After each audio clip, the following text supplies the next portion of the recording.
এবার কিন্তু সত্যি সত্যি খবর আছে। আওয়ামী লীগের যেই নেতাকর্মীরা যে ঘটনা ঘটিয়েছে মার্কিন কনসুলেটে, বাংলাদেশের নিউ ইয়র্কে অবস্থিত বাংলাদেশ কনসুলেটে, সেটার ব্যাপারে কিন্তু সরকার এখন পদক্ষেপ নিতে শুরু করেছে। খবর হচ্ছে এই নিউ ইয়র্কে বাংলাদেশ কনসুলেটের ঘটনায় ব্যবস্থা নিতে মার্কিন পররাষ্ট্র দপ্তরে চিঠি। এখন কিন্তু জো বাইডেনের যুগ না, ট্রাম্পের যুগ। সুতরাং আমেরিকা কিন্তু এই ক্ষোভ বিক্ষোভগুলোকে অ্যালাউ করবে না। আমার যতটুক যে ঘটনাগুলো ইতিমধ্যে ঘটেছে, বিভিন্ন দামি বিশ্ববিদ্যালয়ের অনুদান বন্ধ করেছে, 6,000 শিক্ষার্থী বহিষ্কার করেছে, ফিলিস্তিনিদের পক্ষে কোনো মিছিল সমাবেশের অনুমতি নেই। এই অবস্থায় বাংলাদেশ ইস্যুকে কেন্দ্র করে আমেরিকার মাটিতে হট্টগোল করা, যদিও বাংলাদেশকে নিয়ে, কিন্তু সেটা আমেরিকার মাটিতে। এবং তারা বলেছে যদি বিদেশিরা, অভিবাসীরা যদি আমেরিকার মাটিতে কোনো অপরাধ ঘটায় তাহলে তারা অ্যাকশন নেবে।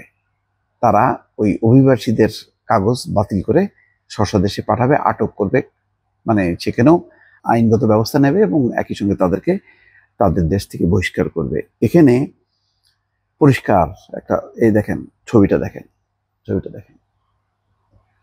দেখছেন এখানে কারা লাথি মারলো, ভাঙলো মেইন গেট কনসুলেটের, সেইটার ব্যাপারে ব্যবস্থা নেওয়ার জন্য চিঠি দিয়েছে। এখন হামলাকারীরা ফুটেজে পরিষ্কার, পুলিশকে ডাকতে হয়েছে। সেখানে একটা অনুষ্ঠান ছিল, প্রায় 150 আমন্ত্রিত অতিথি। মাহফুজ আলম বাংলাদেশের তথ্য উপদেষ্টা তিনি ছিলেন, এবং ওয়াশিংটন থেকে প্রেস মিনিস্টার গোলাম মুর্তজা সেখানে অংশ নিয়েছিল। ওই সময় মাহফুজ আলমকে হেনস্থা করা বা তার উপরে আঘাত হানার জন্য তারা ক্রমাগতভাবে কনসুলেট ভবনের ভেতরে ঢোকার চেষ্টা করেছে। এটাকে একটা মব হিসাবে বা একটা হামলা, সংঘবদ্ধ হামলা হিসেবে চিহ্নিত করতে পারে। এবং শুধু তাই না, পুলিশ ঠেকানোর পরেও তারা অপেক্ষা করছিল মাহফুজ আলম কখন বের হবে তার উপরে আঘাত হানার জন্য। পরে রাত্রে 12টার সময় মাহফুজ আলমকে পুলিশের পাহারায় বের করতে হয়েছে। আপাতত তারা মনে করতে পারে যে বেশ তারা একটা বিশাল হ্যাডামগিরি দেখাইছে, কিন্তু এখানে কিন্তু ঘটনা আছে। সেখানে বাংলাদেশের শিক্ষার্থী সহ প্রায় 1.5 শতাধিক অতিথি ছিল। পর্যাপ্ত পুলিশ আনা হয়েছে মত বিনিময় সভাটি পণ্ড করার উদ্দেশ্যে, এবং প্রধান অতিথিকে আক্রমণ করার হিংস্র মনোভাব নিয়ে বিকাল 5টা থেকে যুক্তরাষ্ট্র আওয়ামী লীগ এবং এর অঙ্গ সংগঠনের নেতাকর্মীরা কনসুলেটের সামনে অবস্থান নেন। তারা বাংলাদেশ সরকার বিরুদ্ধে স্লোগান দেন, অশালীন ভাষায় গালিগালাজ করেন। এক পর্যায়ে তারা আগত অতিথিদের ধাওয়া করে অনুষ্ঠানে অংশগ্রহণে বাধা দেন। তারা আরো নানাবিধ অপকৌশল অংশগ্রহণ করেন এবং যার অংশ হিসেবে তারা অতিথিদের উদ্দেশ্যে ডিম নিক্ষেপ করেন। অত্যন্ত ন্যাক্কারজনকভাবে কনসুলেটের প্রবেশপথের পার্শ্ববর্তী একটি অফিসের কাচের দরজায় আঘাত করেন।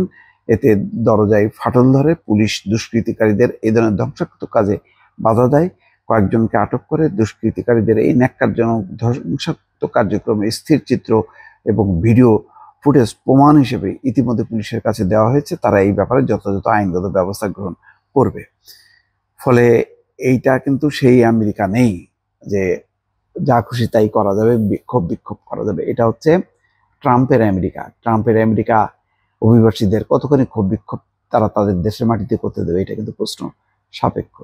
সুতরাং পরিস্থিতিটা ভালো হলো না। এর আগে আসিফ নজরুল সুইজারল্যান্ডের তিনি গিয়েছিলেন, সেখানে ফেরার পথে তাকে একইভাবে হেনস্থা করার চেষ্টা করেছে, সেটা আবার ভিডিওটা তারা প্রচার করেছে।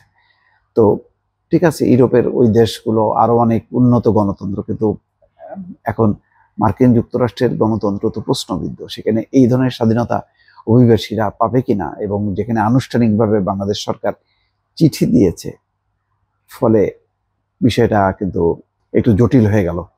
এবং যদি তাদেরকে অ্যারেস্ট করে, আইনগত পদক্ষেপ নেয়, অবাক হবার কিছু থাকবে না। দর্শক ভালো থাকবেন, আল্লাহ হাফেজ।